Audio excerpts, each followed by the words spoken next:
이사야 20장을 보십시다.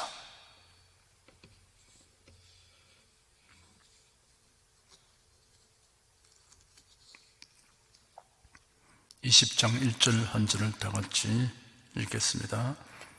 아수르 왕 사르곤이 군대 장관을 아스돗으로 보내매 그가 와서 아스돗을 쳐서 취한 때, 이사야 선지자의 경고성 예언이 이스라엘을 향한 것으로 시작하여 아람, 바벨론, 아수르, 블레셋, 모압에 대하여 행하여졌습니다. 그리고 다시 아람의 다메섹과 이스라엘의 사마리아에 대해 예언하였고, 다음으로는 구스에 대하여 예언하되 경고보다 오히려 소망적인 것이었습니다. 이어서 애굽에 대하여는 심판과 함께 구원의 메시지가 선포되었습니다. 오늘 살펴볼 20장에는 애굽과 구스가 아수르에 정복당하는 예언입니다. 이 예언은 19장 17절에 연결하여 살펴보는 것이 적절합니다. 왜냐하면 19장 18절에서 25절에 기록된 애굽에 임할 영적 풍요는 오랜 후에 성취될 예언이기 때문입니다. 여기 20장에서 나오는 애굽에 임할 심판 예언은 아수르 최대의 정복자 중의 한 사람인 사르곤의 재위 기간 중에 일어난 역사적 사건입니다. 사르곤은 살만에셀의 후계자이며 산헤립의 아버지입니다. 아수르 제국을 가장 견고하게 세운 통치자였습니다. 그는 북왕국 이스라엘의 수도 사마리아를 함락시켰습니다. 그리고 방금 읽은 1절에 기록되어 있는 것처럼 아수르를 대항하는 동맹 세력의 본거진 블레셋의 수도 아스돗을 점령하였습니다. 결국에는 블레셋을 지원했던 애굽과 구스까지도 정복하였습니다. 블레셋 나라의 대표적인 성읍들이 있습니다. 아스돗을 비롯하여 가사, 아스글론, 가드, 에그론입니다. 이처럼 아스돗은 블레셋의 5도시 가운데 하나로서 아수르에서 애굽으로 가는 길목에 위치하였습니다. 아수르 왕 사르곤 2세의 군대 장관 타르탄이 블레셋의 5대 성읍 가운데 하나인 아스돗을 함락시키고 아스돗에 꼭두각시 정권을 세우고 물러갔습니다. 그러나 아스돗의 거민들은 반란을 일으켜서 아수르의 꼭두각시 왕을 몰아내고 자신들의 왕을 세웠습니다. 그리고는 아수르의 2차 공격에 대비하기 위하여 유다, 모압, 에돔과 같은 주변의 민족들과 연대를 강화하는 한편 당시 구스인의 통치를 받았던 애굽의 원조를 청하기 위해 동맹을 제의했습니다. 아수르의 확장에 위협을 느낀 애굽은 전전을 정비하여 일전을 불사하려고 하였으므로 근동 지역은 일촉즉발의 긴장감이 돌고 있었습니다. 이와 같은 국제 정세 속에서 유다는 아수르를 대항하는 전선에 참여하는 동맹을 맺고자 하였습니다. 그러나 하나님은 선지자 이사야를 통하여서 동맹에 가담하지 말라고 권고하셨습니다. 아수르의 사르곤 왕이 군대 장관에게 아스돗의 반란을 진압하도록 지시하니 군대 장관이 주전 711년 아스돗을 쳐서 함락시켰습니다. 2절부터 4절까지 읽겠습니다. 곧 그때 여호와께서 아모스의 아들 이사야에게 일러 가라사대 갈지어다. 네 허리에서 배를 끄르고 네 발에서 신을 벗을지니라 하시며 그가 그대로 하여 벗은 몸과 벗은 발로 행하니라. 여호와께서 가라사대 나의 종 이사야가 3년 동안 벗은 몸과 벗은 발로 행하여 애굽과 구스에 대하여 예표와 기적이 되게 하였느니라. 이와 같이 애굽의 포로와 구스의 사로핀 자가 아수르 왕에게 끌려갈 때 젊은 자나 늙은 자나 다 벗은 몸, 벗은 발로 볼기까지 드러내어 애굽의 수치를 보이리니 이사야 선지자는 말로서 먼저 예언한 것이 아니라 행동으로 예언의 내용을 보인 다음 그 행동에 담긴 의미를 말로서 설명한 방법을 취하고 있습니다. 이사야는 애국과 구스 백성이 아수르의 침략을 받아 포로로 아수르 왕 앞에 끌려갈 것을 풍자하여 3년간 소금만을 입은 채 맨발로 생활했습니다. 이러한 행위를 흔히 선지자적 예언 행위라고 합니다. 선지자는 상징적인 행동을 통하여 더욱 생생하게 하나님의 메시지를 전달하는 것입니다. 선지자가 하나님의 지시를 따라 말이 아닌 자신의 행동으로 예언 활동을 한 경우를 구약 선지자들에게서 가끔 볼 수 있습니다. 에스겔 선지자는 예루살렘이 공격받고 포위됨을 상징적으로 표현하라는 하나님의 명령을 받게 되었을 때 예루살렘 성읍 조감도 앞에서 옆으로 눕되 좌편으로 390일을 우편으로 40일을 누워 있어야 했습니다. 이것은 갈대아인의 군대가 그 도성 앞에 진을 치고 식량수송을 막는 것을 상징했습니다. 그때 기근이 심할 것을 상징적으로 표현하기 위해 떡을 인분에 구워 먹되 떡도 물도 저울로 달고 되로 되어서 조금씩만 먹도록 하였습니다. 동방에서는 의복에 아주 중요한 의미를 붙이기에 이러한 관점에서 어떤 사람이든지 거의 위옷만 벗으면 벌거벗은 나체로 사람들에게 인식되었습니다. 예의 바르고 품위를 지키는 사람을 가리켜 그 사람은 의관이다 라는 말이 관용적 표현으로 사용된 적이 있습니다. 속옷 이외에는 아무것도 걸치지 않고 더구나 신발도 신지 않은 모습으로 사람들 앞에 나선다는 것이 참으로 수치스러운 일이었지만은 이사야 선지자는 하나님의 명령에 전적으로 순복하였습니다. 그것도 3년이라는 긴 세월 동안이었습니다. 우리 각자는 스스로에게 이런 질문을 해보아야 합니다. 하나님께서 만약 나에게 3년 동안 속옷 차림과 맨발로 다니라는 명령을 하신다면 지체하지 않고 그 명령을 수행하겠는가라는 질문입니다. 하나님께서는 성경을 통하여 우리에게 많은 명령을 내리고 계십니다. 그 명령을 수행하는 것이 우리에게 주어진 거룩하고 복된 의무로 알아야 합니다. 선지자가 하나님의 명령을 받고 그대로 순복하여 행동하였듯이 우리가 다 하나님의 자녀요, 하나님의 백성이요, 하나님의 종입니다.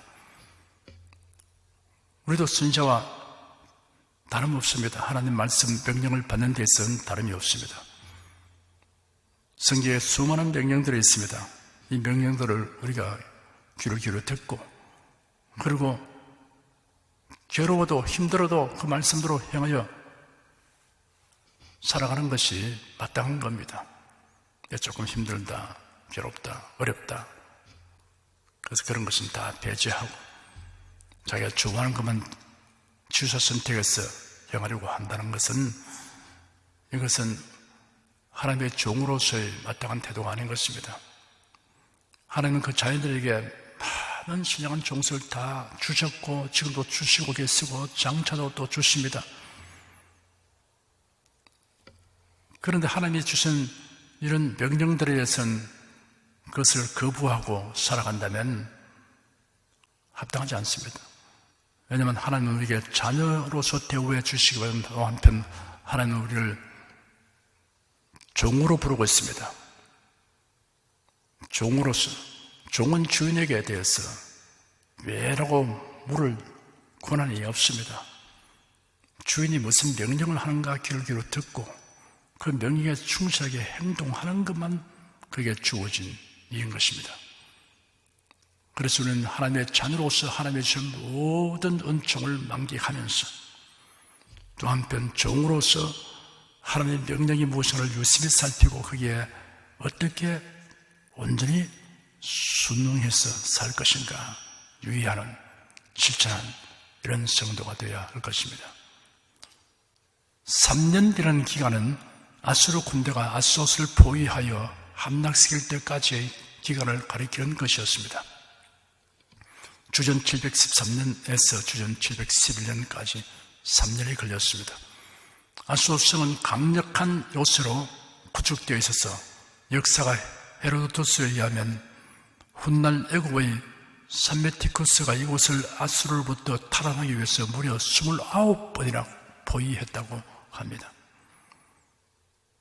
이사야가 온몸으로 나타낸 예언은 아소스 점령된 지 약 30년 후에 사실로 이루어졌습니다. 아수르 왕 에살핫도는 애굽을 공격하여 디르하가의 군대를 패퇴시키고 멤피스를 점령했으며 그의 아들 아술바리팔에 의해 애굽은 재차 유린되었습니다.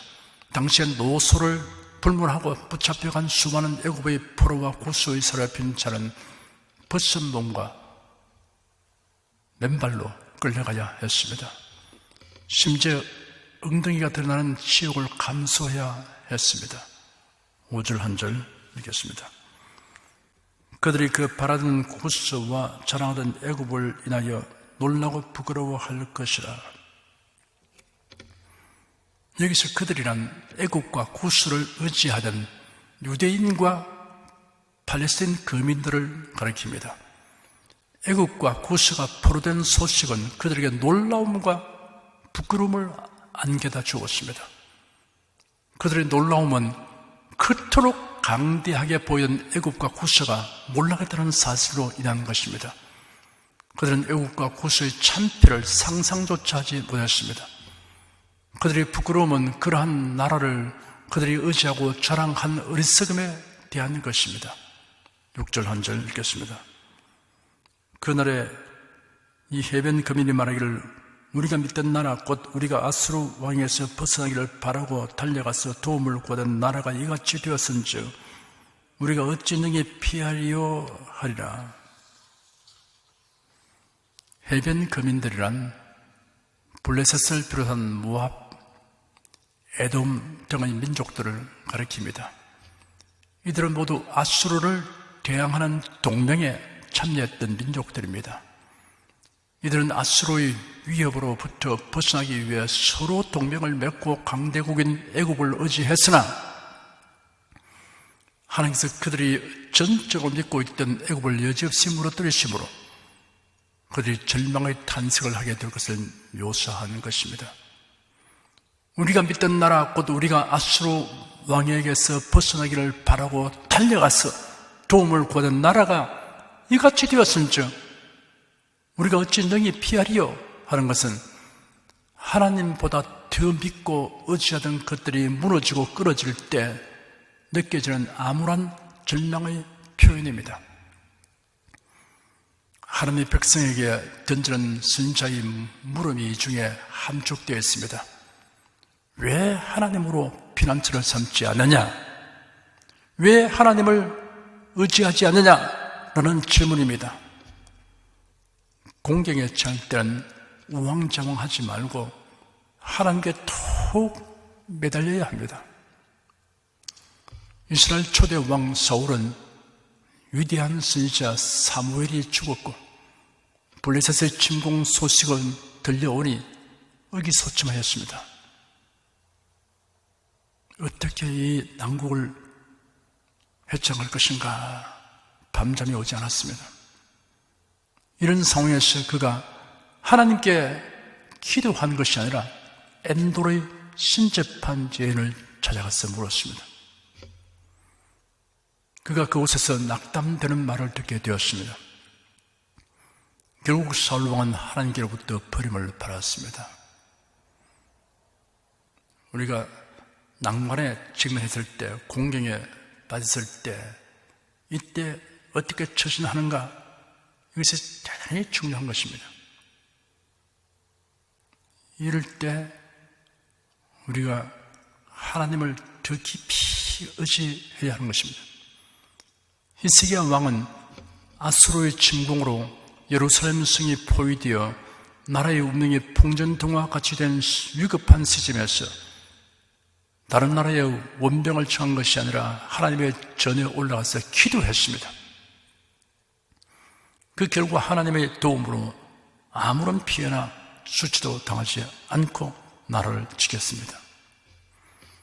하나님은 우리가 하나님보다 물질, 명성, 권세, 건강, 세상의 세력들, 사람을 의지하는 일이 없도록 조언하시고 훈련시키십니다.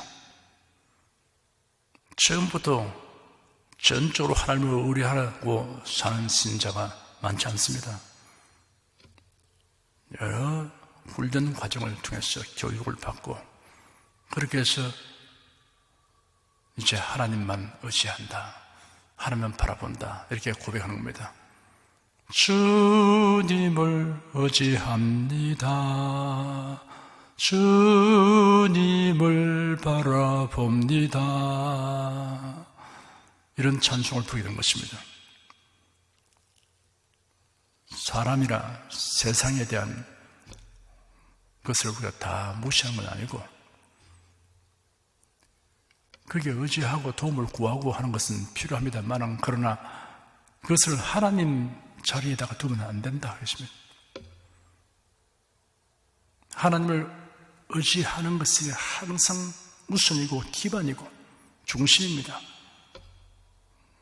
그리고 하나님 우리 주위에 있는 모든 환경도 허락하시고 모든 인간관계도 주셨기 때문에 그것을 우리가 활용하는 것은 필요한 것입니다.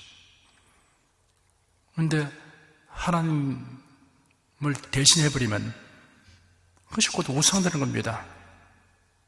도리어 하나님의 진노를 격발하는 것입니다.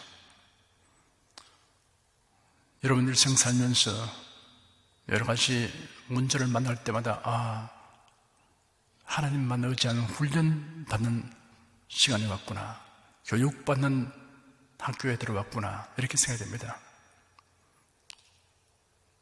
그래서 우리가 이러한 교육훈련에 합격을 해야 됩니다. 낙제되면 안 됩니다. 이스라엘 자손들을 애굽에서 인도하여 낸 모세는 미디안 광야에서 40년 동안 양을 치며 지냈기 때문에 애굽에서 가나안으로 가는 길을 잘 알고 있었을 것입니다. 애굽에서 가나안으로 가는 지름길은 지중해 연안을 따라 위치해 있는 블레셋 사람의 땅의 길입니다. 이 길로 가면 늦어도 일주일이면 충분히 들어갈 수 있습니다. 하나님께서 자기에게 이스라엘 백성을 인도하라고 하신 이유 중에 하나는 길을 잘 알기 때문에 그럴 것이다 하는 생각도 할 만합니다.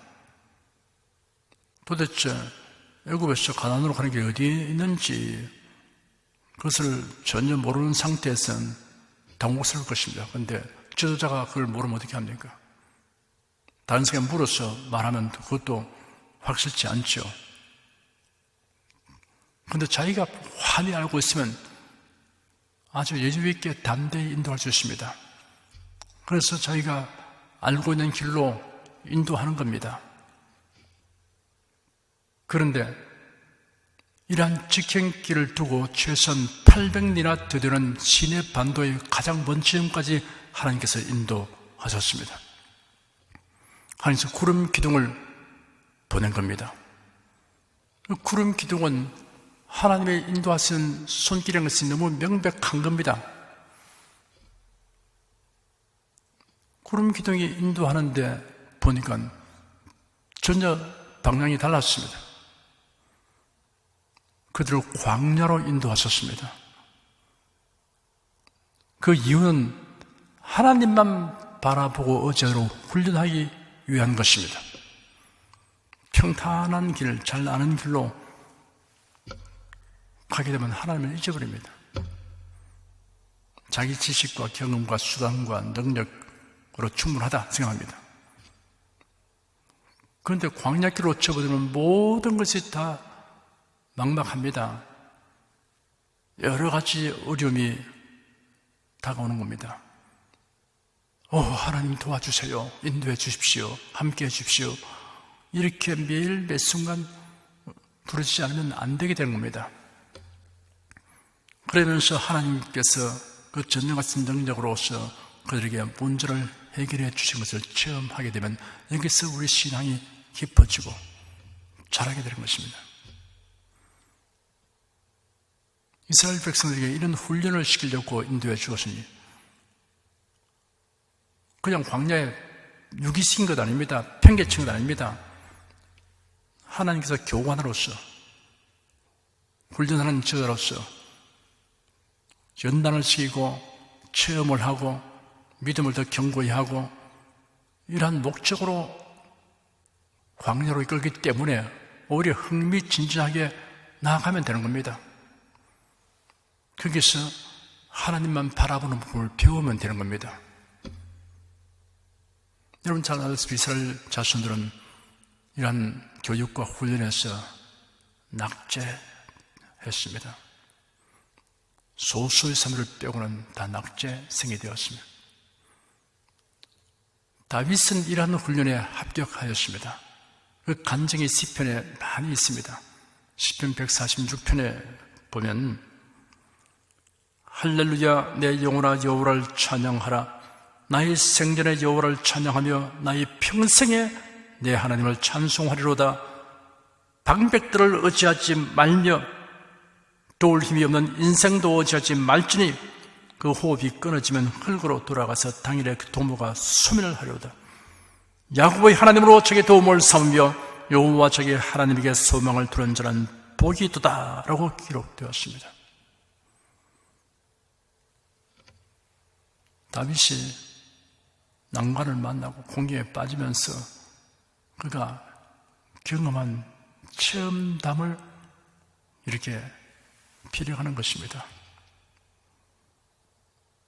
서재에 앉아 책상에 앉아서 그냥 골똘히 생각하면서 적은 글이 아니고 들판에서 가스에 찔리고 돌짝바퀴를 걸어가면서 험준한 산을 넘으면서 내를 건너면서 이런 체험 속에서 우러나온 이야기를 하는 것입니다.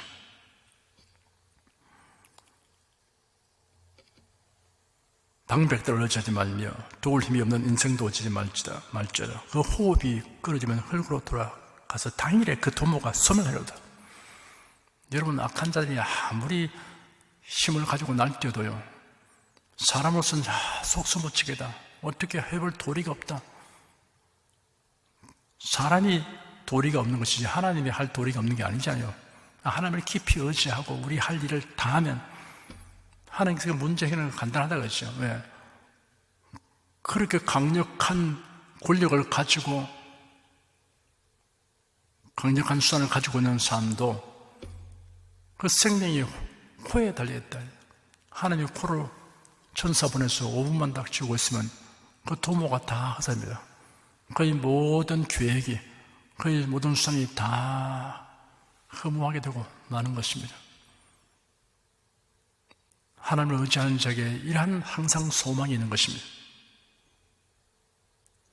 우리 나라를 위기에 빠뜨리고 항상 호시탐탐 노리고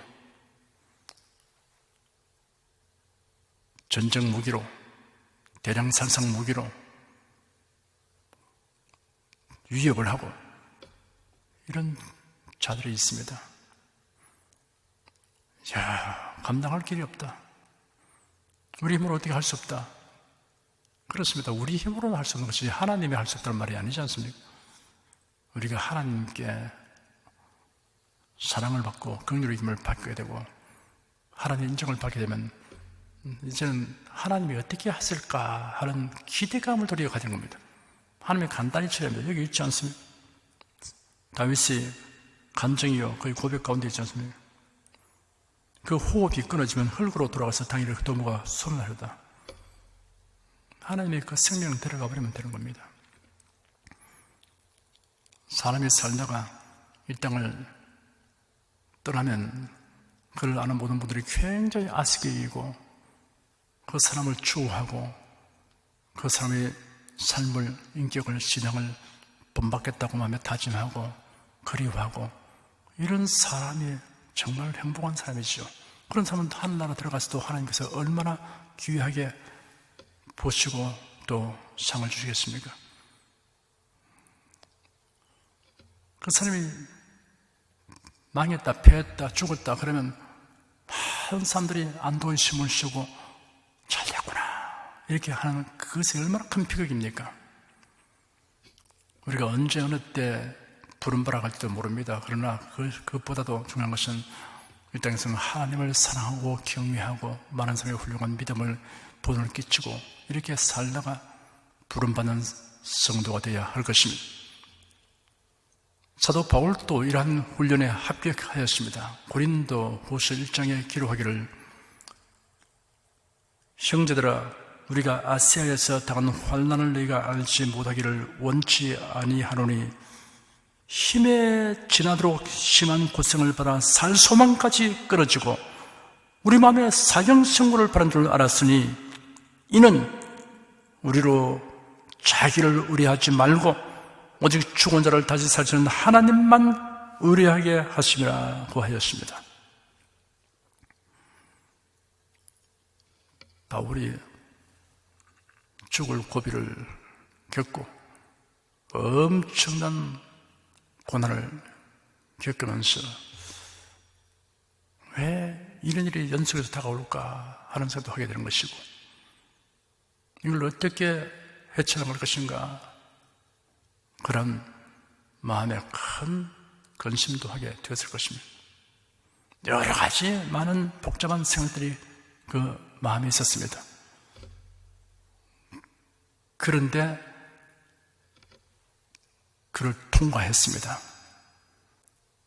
합격했습니다. 좋은 답안을 냈습니다. 그 답이 뭡니까? 결론이 뭡니까?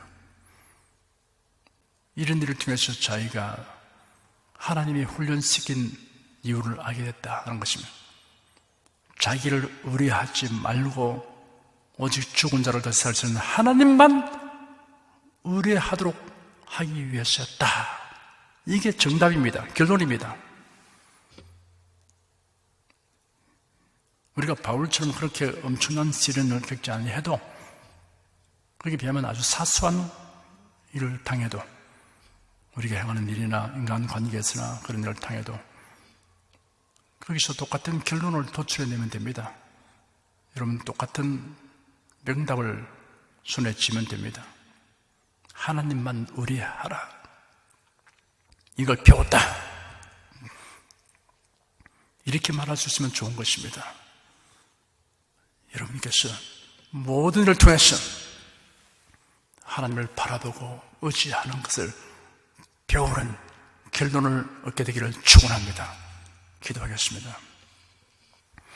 하나님 오늘 또 주의 말씀 들을 때 성령께서 각 사람에게 깨닫게 하시고 지식과 명철을 주시니 감사합니다. 믿음 주시니 감사합니다. 배운 말씀대로 살게 하여 주시옵소서. 예수님으로 기도드리옵나이다. 아멘.